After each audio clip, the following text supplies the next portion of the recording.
భీమునిపట్నం జరగనున్న అసెంబ్లీ ఎన్నికల్లో భీముని నియోజకవర్గం నుంచి స్వతంత్ర అభ్యర్థిగా మధురవాడకు చెందిన విలేకరుల సమావేశంలో మాట్లాడుతున్న అసిస్టెంట్ ప్రొఫెసర్ నాగోతి నాగమణి వెల్లడించారు.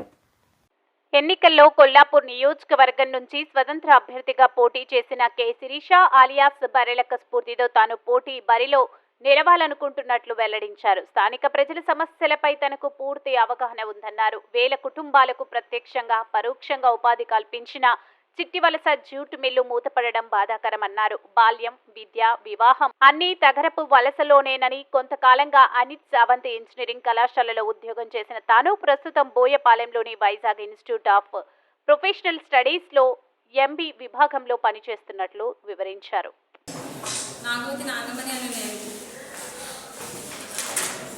భీమునిపట్నంలోనే పుట్టి పెరిగి, అంటే భీమునిపట్నంలోనే బాల్యం, విద్య, వివాహం,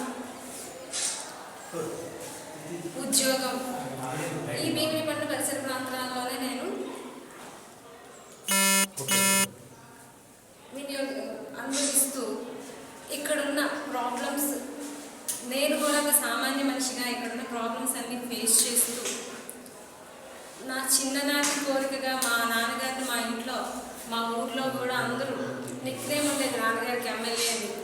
మా నాన్నగారైన నాగోతి గురువులు, కీర్తిశేషులు నాగోతి గురువులు గారు మా నాన్నగారండి. మాకు ఇద్దరు అన్నయ్యలు, నేను ఒక కుమార్తెను తనకి.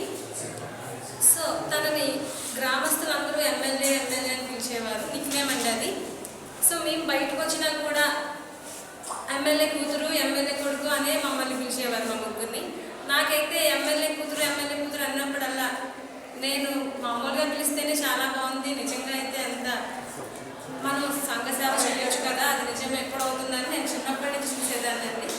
అయితే ఇప్పుడు గవర్నమెంట్ ఇచ్చిన పిలుపుని మేరకు యువతరానికి, కొత్త వాళ్ళకి అవకాశం ఇస్తున్నానని గవర్నమెంట్ ఇచ్చిన పిలుపు మేరకు, అలాగే నాడు తెలంగాణలో శిరీష గారు చేసిన బరెలక్క ఆదర్శంగా తీసుకొని నేడు నేను కూడా ఆంధ్రప్రదేశ్లో ఎమ్మెల్యే పోటీగా చేయడంలో తప్పేముంది, నా చిన్నప్పటి నుంచి ఉన్న కళ నెరవేరుతుంది. అదే సమయంలో నా భర్త గారు కూడా సంఘ సేవ చేయడంలో చాలా ఇంట్రెస్ట్ అని తను చూసి నేను నేర్చుకొని, అంటే మాకు పెళ్ళై 13 సంవత్సరాలు అయింది. అంటే 2010లో పెళ్ళయింది, ఇప్పటికి 13 సంవత్సరాలు అయింది. పెళ్ళైనప్పటి నుంచి ప్రతి నెల తన జీతంలో నుంచి 10% వంతు శాలరీ, తన జీతం నా జీతం, మా ఇద్దరు జీతాల్లో నుంచి 10వ వంతు శాలరీని తీసి చారిటీస్కి, ఎవరికైనా సహాయం అన్న వాళ్ళకి ప్రతి నెల 13 సంవత్సరాల నుంచి క్రమం తప్పకుండా తను చేయడం చూశాను. నాలో ఉన్న కోరిక రెండు ఒకటవ్వడం, ఆ భగవంతుడు కరెక్ట్గా నాకు సరిపోయిన భర్తనిచ్చారని ఉద్దేశించి